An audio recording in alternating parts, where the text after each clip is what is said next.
Hi, my name is Elizabeth McPherson, and this is my case study for EDU 850 School Law, talking about copyright and computer. So here's the big picture of the case study. So this case takes place in a rural community where Principal Keith Sample leads an K-8 school. The community has raised funds to purchase new school software and a new computer lab of 20 computers. Once the computers were purchased, the school began to purchase desired software by teachers and by grade level. It was brought to the library specialist's attention, who is in charge of the software, that the use of the software in the classroom as well as the mobile lab would be a welcome classroom support. The librarian agreed and proceeded to make copies of the newly purchased software.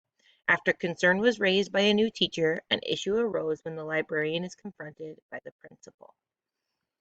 So let's look at it a little bit more in depth. So here's a little overview of the community that this takes place in. St. Regis School is a small rural district about 25 miles from town. The district has one K through 8 school, which is in the town of St. Regis. And then there is a high school, but it's in the city. So kids have to be bused over to that school. So that 25-minute bus ride for the high schoolers. It said that St. Regis included 2 grocery stores, a drugstore, and some small businesses. So a really small family kind of oriented community, small town feel, it sounds like. So for the school itself, there are about 420 students. There are 2 teachers per grade level, 2 special education teachers, and then the principal who is there is not actually from St. Regis. He came in about 3 years prior to this, but it does note that he does have growing community support. Although that these small communities can be hard to tap into, it seems like he really has come in and kind of given a lot of the community what they needed and has found a lot of that support. So one of the things they noted is how the school goes about getting their funding. So a small amount of their funding does come from the state, but a majority of what they're doing for fundraising comes from 2 large fundraising events. In the fall, they sell candy and gift wrap, and in the spring, they do a spring fling race. So this is sponsored by the PTA. It sounds like parents sponsor a student to participate in the race and some of the other activities. And that kind of makes up for a lot of their fundraising through the year. So their typical budget is usually spent on basic materials, things for their school, and then the small amount that is extra they put towards whatever they'd like. So the extra fundraising money in this case was spent on a computer lab and the software for the computer. So the software and mobile lab managed by the school librarian specialist, Miss Lynn. The software was prioritized to meet instructional objectives for all grades. The forms were submitted to teachers for requests on the software. Software was purchased for use with the computer lab, and Miss Lynn organized materials and created a schedule for all teachers to use the software and computer lab. So what's happening here is the fundraising money comes in. They decide to buy this computer lab with about 20 computers. They take a survey of what all the teachers would like to have for software. The software is purchased by the library specialist, Miss Lynn, and then the computer lab is kind of assigned out on a day-to-day basis for use by all students. So what happens is after about 4 months of using the new computer lab and the software, there's some teachers that come approach Miss Lynn, who's the media specialist, and say that they want to supplement their classroom activities by copying this new software and installing it on the classroom computers. So the intended purpose of copying this software was to increase student use and stretch the budget. Teachers thought if they could use it in their classrooms and not have to wait for the computer cart to come around, more kids could use it and it could supplement their classroom curriculum. So Miss Lynn orders blank CDs. She makes the copies of the software and she distributes them to the teachers. She's more than happy to comply with this request. So then Miss Brandon, who's a new teacher to the district, she does have 3 years prior experience elsewhere, gets the copy of this CD and is uncomfortable. She doesn't feel comfortable having copied software in her classroom due to what she understands copyright violations to be. It notes that her previous school district maybe did a really good job of understanding copyright laws. So Ms. Brandon communicates to the principal that she's concerned. She knows that other teachers have taken these materials. She has them, but she doesn't want to have them. And Principal Sample indicates that he was not aware that this software had been copied. So Ms. Brandon comes to him with these concerns, and he is unaware of the situation having happened. So what happens is Principal Sample takes that information from Miss Brandon and approaches Miss Lynn regarding the copyright violations. So he communicates to her his concerns that things are being copied. Miss Lynn states that she was just trying to stretch the school budget. She was trying to make the technology available to all the students. Miss Lynn anticipated parents and PTA members being really proud of how resourceful she was. She just really thought in general it was a really great idea to make sure that this software was available to more students in more places. So what Principal Simple has to do is remind her that there are consequences to copyright violations pretty significantly for both herself and the school. And he does request that she collects all the copyright material. So Miss Lynn kind of defends herself and states that nobody will know, won't care, it's a small town, no one cares if they copy the materials. She also notes that the PTA president was also involved in helping her make the copies. So we kind of end the situation there. The principal brings the issue to Miss Lynn's attention. Miss Lynn's really not concerned about what's happening. She's almost a little defensive, saying that she really did her part to stretch the school dollar. So obviously there are some legal and ethical issues here. First of all, the biggest one being copyright infringement. There is a legal obligation schools and teachers have to follow the copyright laws and policies that each manufacturer or software company or curriculum company has put in place for themselves. So the question is, maybe was this an intentional legal violation? I think at first there was not an intention to do an illegal activity. I think the teachers had this great idea. Miss Lynn kind of complied with this great idea. I don't know that anyone was really thinking twice about what they were doing, but I do think that after the situation was confronted and Miss Brandon brought her concerns to the attention of both Miss Lynn and the principal, there was some intentionality. They knew what they were doing was wrong and they weren't really willing to fix it at the point that this story ends. So I think that is a pretty big legal issue as well, that unwillingness to correct the illegal activity that was done. So ethically, obviously, it's important to comply with laws regardless if nobody catches you. I think this is something that we kind of teach our children to. What you do when no one's looking is important. So there is a legal and ethical obligation that even if they were saying, oh, we're a small town, we don't have very many kids, no one's going to know, there's still an ethical and legal obligation to follow copyright policy. Principal Samples has an ethical obligation to set the standard for legal compliance. I think not letting this situation go will set the precedent for how he's going to deal with legal issues in the future. And so just an ethical obligation to make sure he really is dealing with this correctly. And Ms. Brandon showed her ethical reasoning for not accepting the materials and presenting the issue to administration. So here's kind of the short and sweet version of what's happening. After new software that was purchased for a computer lab is copied onto CDs for classroom computer use by the media specialist, concern about copyright violations are addressed with administration, who agrees that this is an issue, and with the media specialist, who does not see an issue with what is being done. So let's look at some of these facts a little bit more specifically. So here are the people that are involved. We've got Principal Keith Sample, again, new to the community, but being well received in general. So it does seem like he's got a position to kind of accept some authority, to really make a voice, make a change in this situation. He is well accepted. Miss Brandon is a new teacher with 3 years experience. She's the one who brings this issue to the table. She's kind of the whistleblower, so to speak, the first one to take a stand against what we really do see as illegal activity. We have Miss Lynn. She is the media specialist, librarian, both. Seems like she fills a lot of roles for this small school. You know, I again believe that at the beginning, she's really trying to do what's best for the school. I think by the end, she's not really willing to listen to what laws say, and she's not really maybe willing to accept fault. So we kind of have her in this position of trying to do what's right for the school, but then maybe not being willing to correct what wasn't quite right for the school. We have the teachers who are involved. Again, they requested these copyright materials, so we're maybe looking at them not being very aware or understanding of what copyright laws are either. And then we have the PTA and parent fundraisers. So the PTA president was involved in copying the material. So we have some lack of understanding of copyright issues from an outside perspective. And I think we have to understand the funding and the software that would be lost if we were legally prosecuted. So there's a lot of stakeholders who put money and time into this new software, and that could potentially all go down the drain if they were legally prosecuted.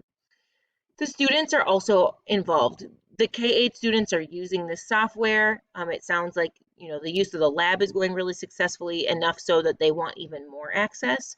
So having the use of the software revoked could really be detrimental to what the teachers are trying to do for the students in the classroom. There's also a teacher impact. Losing that software would impact how they're using their curriculum. Copying the software, although it does provide additional supports, really is it our best option? And these established teachers who know the ropes of the school maybe should have been a little bit more aware of what was happening. And then there's the community that's impacted. Obviously, they have that small community mentality. So you can see why, Mrs. Lynn was making the copies, the PTA president kind of just joined in. It seems like maybe everyone is just kind of trusting everyone to do what's right and what they're supposed to do. Um, the fundraisers are a big deal, and there's not very many of them. So to use this money wisely, not waste it, and maybe possibly have the computers or the software revoked because of a violation would really be unfortunate. Plus, not to mention the fine that would be associated with copyright violation. These fundraisers seem like their money is very well spent, and we don't want those fundraisers and those people giving money to the fundraisers to feel like their money is being thrown away. And then obviously in a small town, I grew up in a small town, and I understand kind of the school can really be a source of pride for a community. So I think just having a copyright infringement, maybe legal dispute, would really infringe upon the reputation of the school and the community. So the place that this takes place, again, a rural area, I think that's one of the biggest concerns is Miss Lynn just really doesn't think anyone's going to be looking at them, so to speak. So there are 420 students, not a lot by any means. So using this curriculum, copying it, maybe again, doesn't seem that big of a deal. Not that many kids are needing it. There is only the K-8 school. The high schoolers are going to the city. And again, this principle is pretty well received. So yes, it's a smaller demographic that's being affected, but it's still very important to comply with these laws. So we have this community dynamic again, two grocery stores, a drugstore, some small businesses, that community feel. It just really feels like maybe it's a everyone trusts everyone kind of situation. And so this copyright infringement hasn't been looked into, maybe by some of the teachers or some of the community members, that PTA person, because it just kind of is like, well, if Miss Lynn's doing it, it must be fine. And so that small town community dynamic, I think, definitely plays into what's happening here. I also think that with that small town feel with only one school, there's less of a copy, no pun intended, copy situation. It's not one elementary school copying the software and then all of a sudden 4 or 5 other elementary schools are copying their software. In bigger school district, my school district has 17 elementary schools. I think this might be looked at in a different lens. It's like, well, if one school's doing it, then all of a sudden all these other schools are going to do it. And so in this community, you don't have that kind of domino effect that maybe makes this feel more serious also in certain different places. The staffing is 2 teachers per grade and some special education teachers. And again, the funding that's coming from the majority of the same people. So they have these 2 fundraising events, but I'm assuming it's probably the same parents and the same families and the same grandmas and grandpas paying into those fundraisers in the fall and the spring. So the programming needs, it sounds like this curriculum software was really helping accommodate current growth and future growth. So these students were getting to use software that they hadn't priorly gotten to use. Teachers were able to run small groups or individualized instruction in their classroom. So the cost and reality of technologies for the district is probably, this is a big deal to have these resources. So I do believe that the teachers and Miss Lynn thought that copying these software materials would stretch their budget and provide equitable access. Despite the fact that it's illegal, I think their intentions were to just maximize their resources. This was age-appropriate software right in the classroom. They didn't have to wait for the cart. There was a sign up, but it seemed like maybe they wanted it more than what they could get the cart for.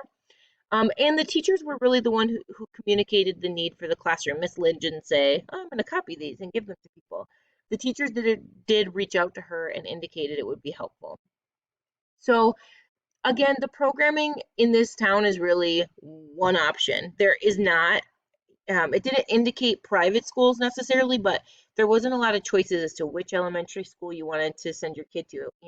In bigger districts like I live in, people pick their, what houses they buy based on what school their kid can attend. And, it doesn't sound like we have that issue in this community. It's kind of live there and you go to this school. Again, fundraising is coming from that same people every year. And there really is probably an established relationship of trust. PTA president was trusting Miss Lynn was trusting the teachers just were trying to maximize the budget. I mean, I think no one was looking into anything because they had this established sense of trust, I think. So looking at the information again, significant potential for damage to community relationships and stakeholders does exist. I think that there is some dissonance in this decision making. Miss Lynn doesn't agree with Mr. Sample or Miss Brandon. Seems like probably some of the other teachers, Miss Lynn's kind of almost getting that bandwagon mentality, like, I'll go talk to the PTA. I'm sure they're really happy with me. The principal is an outsider to the community culture. So even though he has gained a lot of traction in this community, you never know in these small towns kind of what's gonna break some of that relationship. And as always, calling out a mistake can be a sticky situation. I think it always leaves room and potential for damaging relationships. Not that it shouldn't be done, but I just think that potential is always there. So there's a lot of people that do have stake in how this turns out. The administration obviously has a legal implication for the school. I think kind of in these situations, you have to think of like who's going to be on the news. Like they're going to come and interview the principal. They're going to come interview the superintendent. Yeah, probably Ms. Lynn, but I think a lot of the people like holding on to this software are not the ones who are going to be in the limelight should this be a legal issue. So I think there's a lot of stake by those people in the administrative and maybe district level even because they know the legal implications for the school and they're going to have to kind of be the face of dealing with that. The staff obviously has a stake in the outcome. They have these software needs. They want them in their classroom, but they also have a legal obligation, even, as basic as the classroom computers. And then the students and families, they've put their money into these fundraisers. Yes, they want them stretched, but they don't want their money lost altogether by illegal activity. So they really have kind of a vested interest in making sure that the money they put into the fundraiser is used legally. So more information that I maybe was wondering. So additional questions that I would consider if I were coming into this situation asking. So was Miss Brandon the only teacher concerned? So I think one of the big things that sticks out to me as maybe a system-wide issue is how many teachers seemed compliant with this situation. I think it's one thing for one or two people to not understand copyright, but it seems like this building as a whole is not understanding their legal obligation to copyright. So my question is, was Ms. Brandon the only one? Was there kind of a rumor mill going around about concerns, but no one felt confident to approach the principal? Like, what was the climate in the school when this material was being copied? And then were others taking material out of peer pressure? Were there just like teachers who are like, okay, I'll take these CDs, I might not use them, I don't know. What kind of, was there just a group of teachers that wanted this and everyone had to go along, or was it, again, what's that culture like in the school? I'm curious what policies were signed with the software companies. So who was in charge of reviewing the policies when they were purchased? Was Ms. Lynn doing the purchasing? Was Mr. Sample doing the purchasing? Was there, a district IT people that were doing it and the school just kind of got the software on their lap? I think I'm curious who did the initial purchasing and who was in charge of reviewing the policies when they bought the software. Because I do think from a teacher standpoint, that's one of the big selling points when you're buying any kind of curriculum or software is you need to know where you can use it and how often you can use it and what kids can use it. I feel like that's a big piece of purchasing. So I'm curious who was doing that. And then what guidelines are set for technology review? Do they have school policies regarding review? Maybe they do, maybe they don't. So did Miss Lynn want to run technology? It says that she's the librarian and kind of by way of staffing needs, she kind of ended up being the media specialist as well. So I wonder how much of this she wanted to do. Does she feel equipped to do it? Maybe she's never purchased software. This is just something she has to do now because this fundraising came in. So I think understanding her position was it self-created? Did she just kind of have to do it? Did she get any training to do it well? And then I'm interested in what preparedness the school has to face legal issues. So this might be a really good eye opener for them to understand that they need to maybe put some pieces in place to avoid legal issues in the future, or maybe what steps they have in place should legal issues arrive. And part of that, obviously, I think would be professional development. So those are the questions I would maybe ask coming in from an outsider. So here are my options that I see as potentials. Option one obviously is not doing anything. Principal Sample takes no action on the copyright infringement. He doesn't see the problem. It's not addressed any further. Miss Lynn kind of pushes back and he just walks away. Miss Brandon in this case does not have her concern addressed and must make a decision on accepting the copy materials for herself. And theoretically, Miss Lynn will continue to make copies and distribute the software if no action is taken. So positives to this potentially would be that it avoids conflict and confrontation. Now, I see that as both a positive and a negative, but for this instance, we'll say that's a positive, right? Kind of pushes it under the rug almost, so to speak, and kind of avoids any conflict. It does stretch the dollar. More kids use the software, and it's the fastest option to keep working on the goals for technology and software. It's not the legal option, but it's probably the fastest option to just keep going and doing what they're doing. And maybe show some respect to veteran teachers by not calling them out on the violation. Again, I don't know if you see this as a respect issue or not. You have to kind of maybe decide, is it really respecting someone to let them do something wrong? I don't know, but it maybe it doesn't put a negative light on anybody in the school. Some cons that I see from this situation are obviously that it violates a legal copyright. It's a serious legal consequence if legal action were pursued. It sets a tone for that policy and procedures don't have to be followed. It raises concern that teachers are not going to have their concerns validated appropriately. So Miss Brandon brought this concern up. We want to, a con to the situation is that the principal kind of lets her know, like, it doesn't matter if you're worried about something, I'm not going to deal with it. It might sway principal's longevity in the position if his ideas are resisted. So he might choose to leave early. The community might not want him around if he's kind of having these conversations. It does give the potential for continued copyright infringement, which could be a larger legal penalty, and it really gives no professional growth. Him just walking away with no action provides none of the teachers, none of the staff, none of the PTA with any growth professionally. Option two would be a swift action. He demands they're destroyed. He sees Miss Lynn as the problem. He kind of puts the hammer down, and or potentially the principal, Miss Brandon, or a teacher in the community reports Miss Lynn in the school for copyright infringement. I think that's kind of that. If the pendulum swings the other way from ignoring it, is like there really is legal action against the school. So the pros to that is it does establish some leadership for decision and follow-up. Principal Sample says what's going to happen and it has to happen. It holds conviction to legal responsibilities. It does encourage growth in staff to address things that are uncomfortable. Like, yep, we have got to deal with this. This is a problem in our school. It sets a future precedent for action to be taken against illegal activities, and it ultimately destroys the materials which needs to be done. The cons of this would be the high possibility for conflict and disagreement. If Principal Sample just kind of comes in and puts his foot down, there could be some discontentment. It could alienate Miss Brandon from the other teachers and staff. She's the one who said something. It could cause some hostile relationships. It could break some community relationships if there's not comfort in the process. So if it's not done well and the PTA team or the people who buy into the fundraiser are concerned, it could maybe break some relationships. It does set a very authoritative precedence by the principal. Again, that's good in a lot of cases. In a small community, it could be that could maybe be overboard, who knows? It could possibly lose staff members due to unresolved conflict. People might quit their job.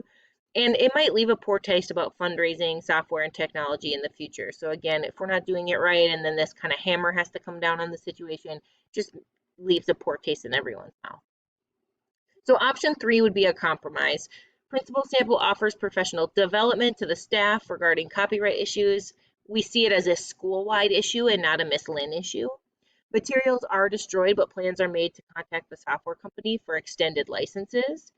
Miss Brandon feels heard and listened to, and Miss Lynn is not singled out as the only issue in this situation, as the teachers did request the material to be copied. So this compromise kind of shows, yes, this is serious, but yes, there's maybe some growth that needs to be done. So the pros to this situation would be, again, establishing leadership through compromise. So instead of through kind of that iron fist, we're looking at ways to include everyone in the solution. I like this option because it addresses the entire staff in the mistake and not just Miss Lynn or Miss Brandon. I really think that this case study shows a systematic flaw in the understanding of copyright. It is not Miss Lynn's flaw. It is not Miss Brandon's flaw. It is everyone's flaw that we're not understanding what is appropriate use of software. It prevents long and fruitless arguments between, Miss Lynn, teachers, administrators, like, hey, we're going to do this. This is how we're going to do it. Provides that space of professional development to air questions and concerns instead of questions and concerns being battled back and forth between people. It holds to the legal conviction of obeying copyright laws. It encourages compromise and professional growth for everybody, and it encourages all members to just move forward. Like, hey, this happened, but here's the plan, and we're going to move on. I think the cons of this is it's obviously time consuming. It's going to take a plan and a purpose, and it might be a year-long implementation to get all of the stakeholders involved the way they need to be. It does contain the high possibility of pushback. It could divide the staff, like, hey, we thought we should get the materials, we thought we didn't. And it might be the most costly option. If you're going to have to buy more licenses to meet the school need, it could cost you some money, but hopefully not as costly as a lawsuit would cost. But so I do think the compromise option is the best choice. So leadership can address staff concerns and right misunderstandings in the school process. So option 3 allows validation of Ms. Brandon's concern that the staff know about copyright policies without embarrassment and shame for the situation. So again, I think this collaborative compromise it doesn't point to any one person as the problem. It is Mr. Sample seeing that the school has an issue understanding copyright. So legal obligations do exist to destroy the copyright material. So option 3 does give the principal no legal choice but to ensure materials are destroyed. And option 3 allows him to hopefully destroy them without ruining the relationships. That compromise of looking for more license, that compromise for professional development.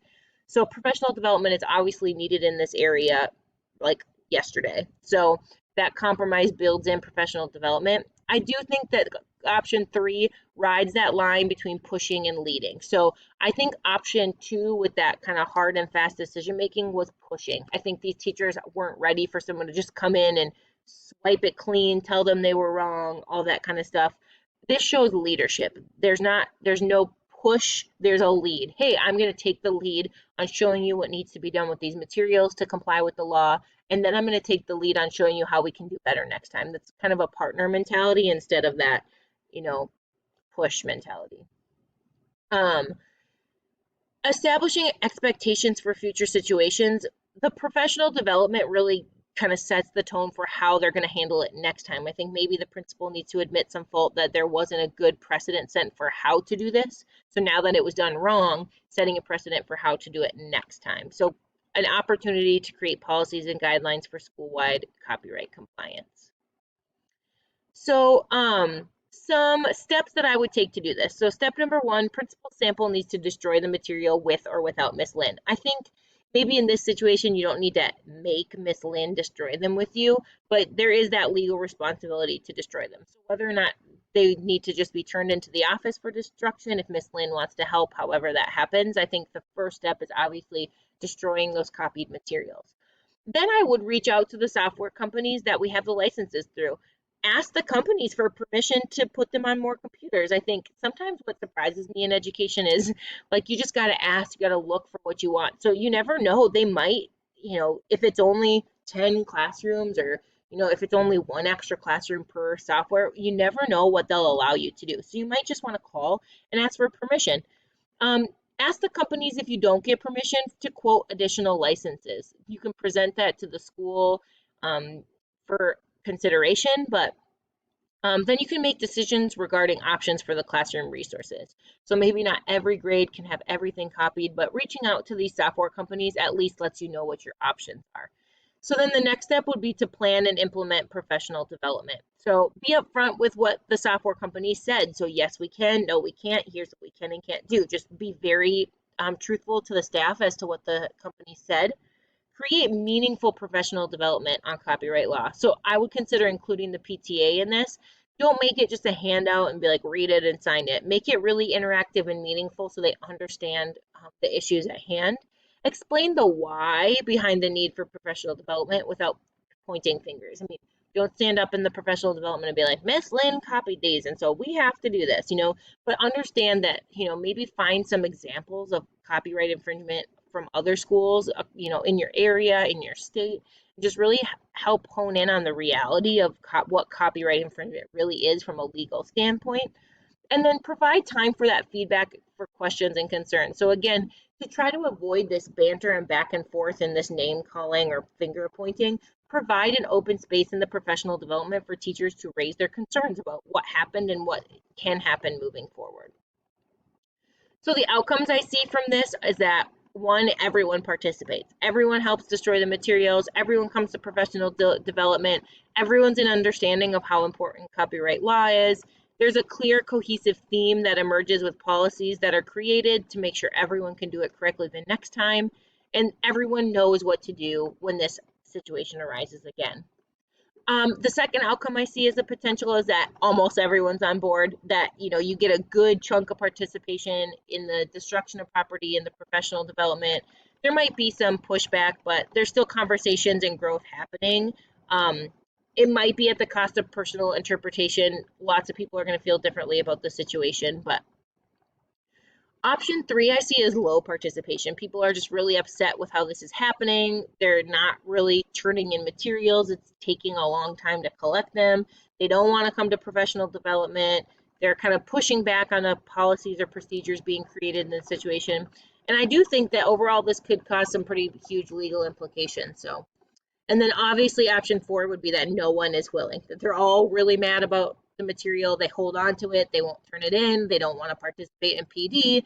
There's arguments, there's dissonance, there's kind of just this overall maybe chaos over what's happening. So I do also think that that resistance has a significant potential for legal implication.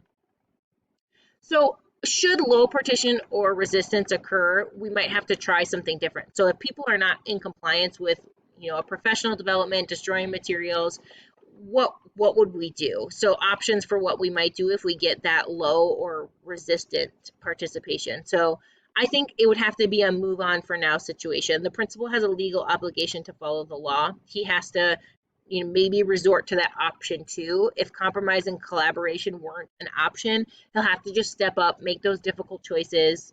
Despite opposition and tension, he's going to have to destroy the material. He's going to have to insist on compliance with copyright, and it's just going to have to be kind of a move on situation.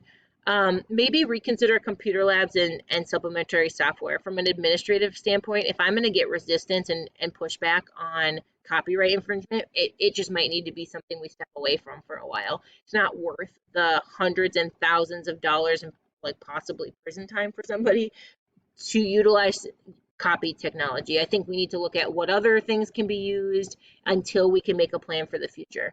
Definitely revision of policies. The principal might have to revise those policies without staff input, but putting something in place for the next time. And worst case scenario might be superintendent intervention. What district guidelines have been set to resolve this? Is there kind of someone else they need to go to resolve the situation?